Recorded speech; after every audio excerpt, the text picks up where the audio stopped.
Hey, 42 here.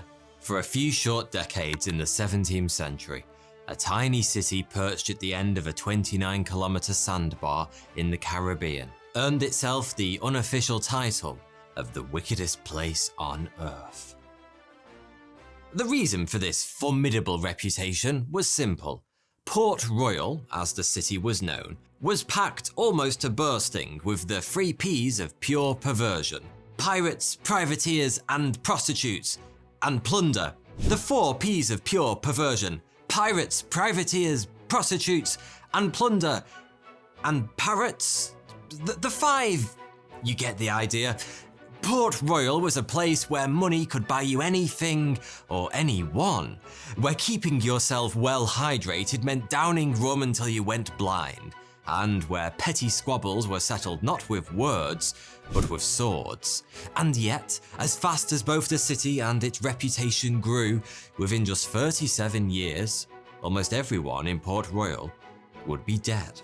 So, was it drink that killed them? The constant fighting? The impressive array of STDs? No. According to many, it was something rather more biblical than that. Good old-fashioned divine retribution. But before we get into all that, let's see how this apparently insignificant settlement in the Caribbean grew to become the world's most notorious city. On his second voyage to the New World, Christopher Columbus landed on a rather beautiful island in the Caribbean. Despite being Italian by birth, Columbus sailed under the patronage of Spain, and so upon arrival, he claimed the island for his adopted monarchs, Queen Isabella and King Ferdinand. Which probably came as something of a shock to the indigenous Taino people who'd been living there for a good 1,000 years or so at the time. But it's safe to say Columbus wasn't overly worried about hurting anyone's feelings.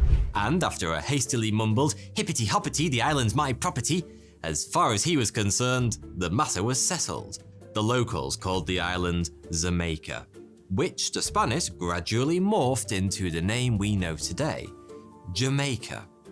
Jamaica would remain under Spanish rule for some 146 years, but it wasn't seen as much of a priority for the Spanish Empire, whose colonization efforts were focused on the mainland to the west. As a result, the strange sand pit poking out from the island where the city of Port Royal would eventually flourish was almost entirely overlooked. But that all changed when the Brits turned up looking for a fight in 1655. The invasion force of 17 warships had been dispatched to the Spanish West Indies by Oliver Cromwell as part of his Western Design campaign. Cromwell was very much of the opinion that taking over the world was a one-player game, and he was determined to boot the pesky Spanish off his server before they ticked off all the achievements.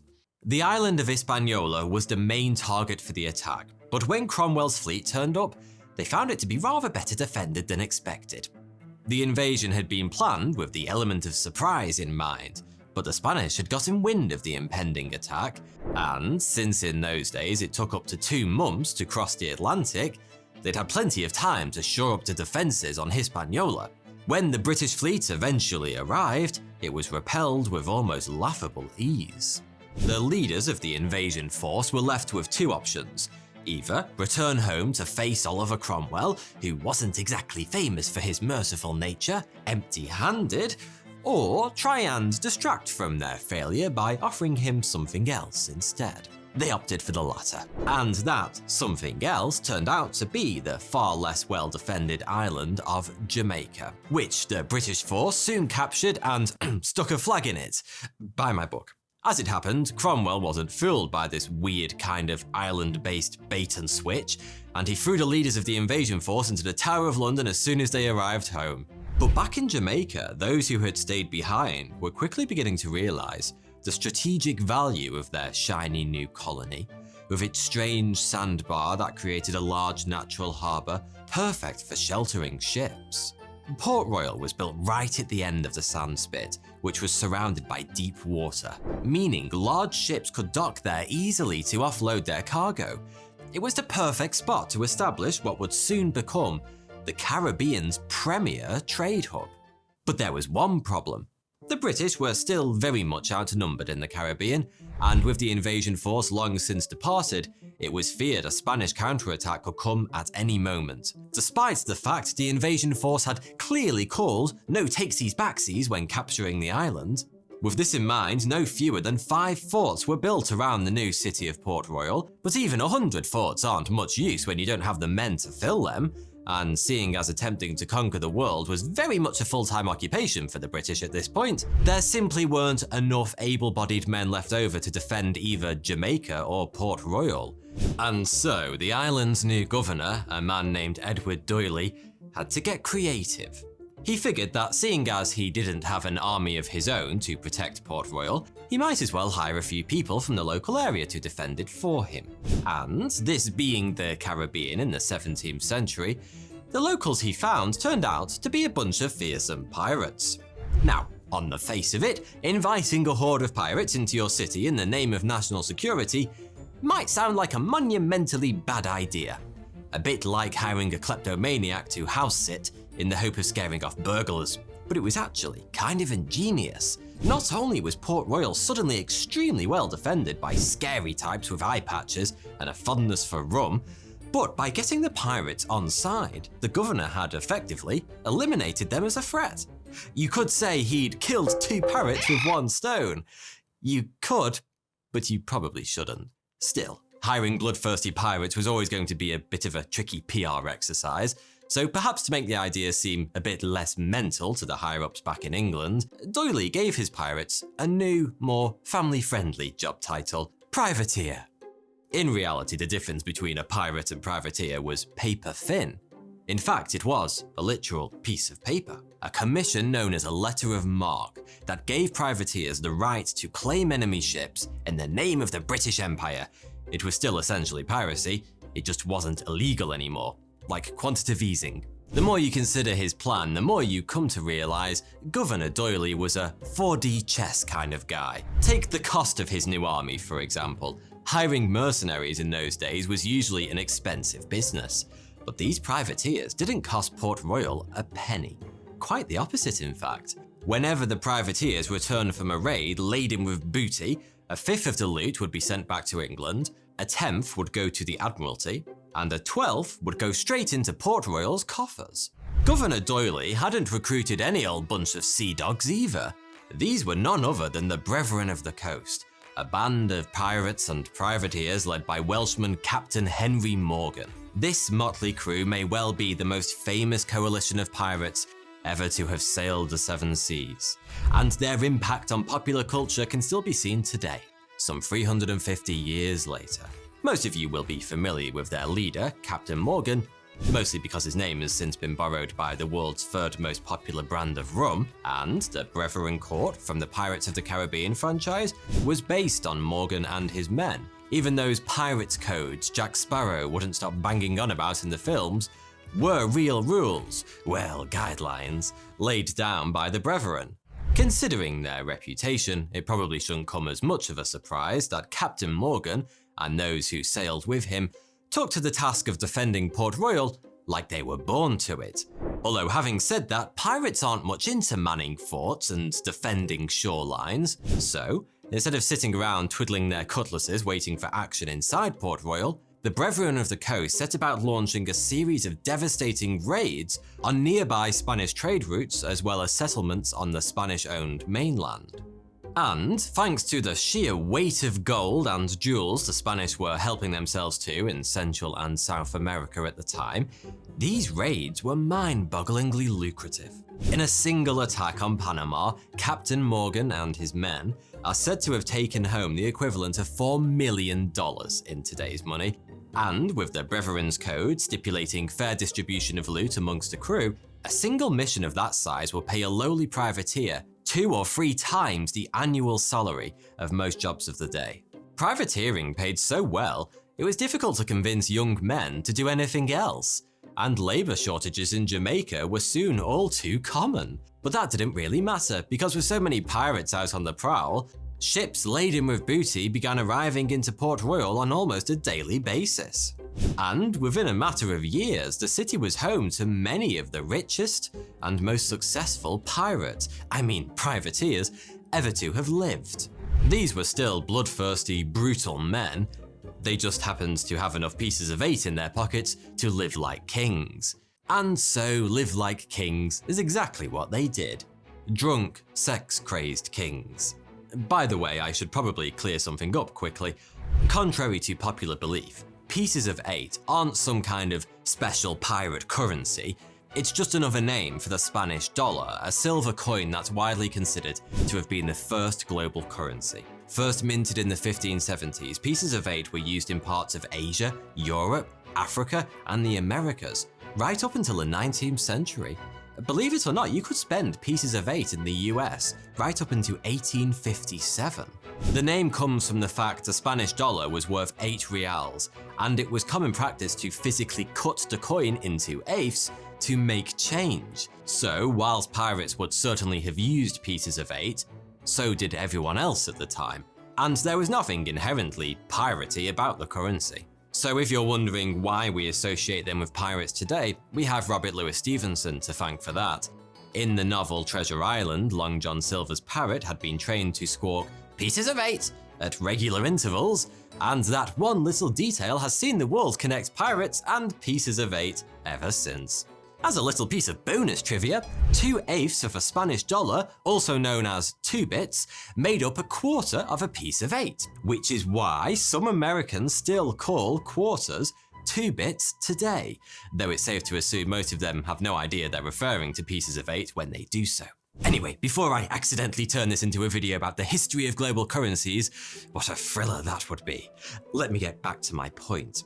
It was practically raining pieces of 8 in Port Royal. And as you can imagine, the average 17th century pirate was careful to invest his hard-won cash into a considered portfolio of diverse asset classes, in the hopes of building a nice little nest egg for himself and his pirate family upon retirement. Just kidding, these men weren't the saving types. They spent every penny they earned on hard booze and soft women, and demand for those two most precious of commodities was so high, it's estimated that at the height of Port Royal's infamy, 1 in 4 buildings in the city was either an inn or a brothel. Sounds a bit like Hull. So, what do you get if you put a bunch of very rich pirates into a very small city packed with rum and prostitutes? Well, you quickly end up with something that would get this video banned immediately if I was to either describe or show it to you. But to give you an idea, written accounts from the time tell us that the pirates of Port Royal would spend as much as 3,000 pieces of 8, shall we say, satiating their various appetites in a single night. That's around about £150,000 in today's money. According to one story, a pirate returning from sea, where he'd had the company of only men for far too long, paid a passing woman 500 pieces of 8, that's about 25 grand today, just to see her naked. Times sure were tough before Pornhub. If you were to teleport back in time and take a stroll down one of Port Royal's narrow streets, you'd likely find yourself dodging gunfights, accepting tankards of rum from passing drunks, and turning down the advances of various ladies of the night, or possibly haggling with them for a better price, if you're the type that thinks sleeping with a prostitute doesn't count when you're time traveling. Oh, and it goes without saying that you would, of course, be knee-deep in seamen. Sorry, I couldn't resist. With a growing reputation as one of the most dangerous yet downright exciting places on planet Earth, people flocked to Port Royal from far and wide. In just a few years, the city was home to as many as 10,000 souls, all packed onto just 51 acres of land at the end of a sand spit. That might not sound like much in the context of our modern mega-cities, but the world was a very different place in the 17th century. At the time the British captured Port Royal, New York had a population of just 4,500 people. By the end of the 17th century, Port Royal was the largest, richest, and fastest growing English city in the New World. But, like a 12-year-old who smokes 3 packs of Benson & Hedges Super Kings a day, that growth was about to be brutally stunted. To those on the outside looking in, the extravagant lifestyle of the inhabitants of Port Royal had gotten so out of hand, they felt it was only a matter of time before someone in a position of authority stepped in and put a stop to it. Of course, this was the 17th century, and so the authority figure they were talking about wasn't the governor of Jamaica, or even William of Orange, King of England at the time. No, The person they had in mind went by the name of God. In the book of Genesis, the cities of Sodom and Gomorrah were destroyed by a vengeful God in an act of divine retribution because they had become centers of vice and sin. And plenty of God-fearing Christians felt it was only a matter of time before Port Royal suffered the very same fate. Which is why nobody was surprised when a massive earthquake shook Jamaica in 1692. Well, I say nobody was surprised. It was certainly a surprise for the people living in Port Royal. Being built on a sandbar, the city's foundations were dug into little more than loose sand. The violent shaking of the earthquake, combined with the fact the ground was saturated with water, caused the sand to liquefy. In an instant, Port Royal became one giant pit filled with quicksand, which promptly began swallowing entire buildings whole. And before the city's inhabitants even had a chance to run for cover, a tsunami caused by the earthquake washed in, breaking over the city like the tide coming in over a sandcastle. As many as 5,000 people were killed in the disaster, 2,000 engulfed in sand and water, and a further 3,000 from injury and disease in the aftermath. When the literal sand had settled, almost half the land on which the city had been built was simply gone. Despite the devastation, the people of Port Royal were tenacious, and they began the slow and painful task of rebuilding what was left of the city. Now, as far as I'm concerned, the whole divine retribution angle is pretty flimsy, but if the big man upstairs really was behind this one, it's safe to say someone in Port Royal must have pissed him off, well, royally, because not long after the quake, a giant fire consumed half the city, and there were a few brave souls stuck that one out too. No fewer than 4 major hurricanes would visit Port Royal over the following years. It was almost as though God had set an ongoing natural disaster schedule running and then completely forgotten to cancel it. Despite all that, Port Royal survives even now. But it's no longer the vibrant den of vice it once was. In fact, it's pretty much the opposite. Instead of our 3 to 5 P's of perversion, the modern-day city, which is now just a village, is home to the 3 F's of quiet fulfillment. Fishermen, families, and... yeah, I can't think of another F. It's home to the 2 F's of fulfillment, fishermen and families. But beneath the waves, out in the harbour, what's left of the old pirate hideout, now known as the city that sank, is still there. Perfectly preserved, it's considered to be the most important underwater archaeological site in the Western Hemisphere. A kind of 17th century Pompeii, buried not by fire and ash, but by sand and water.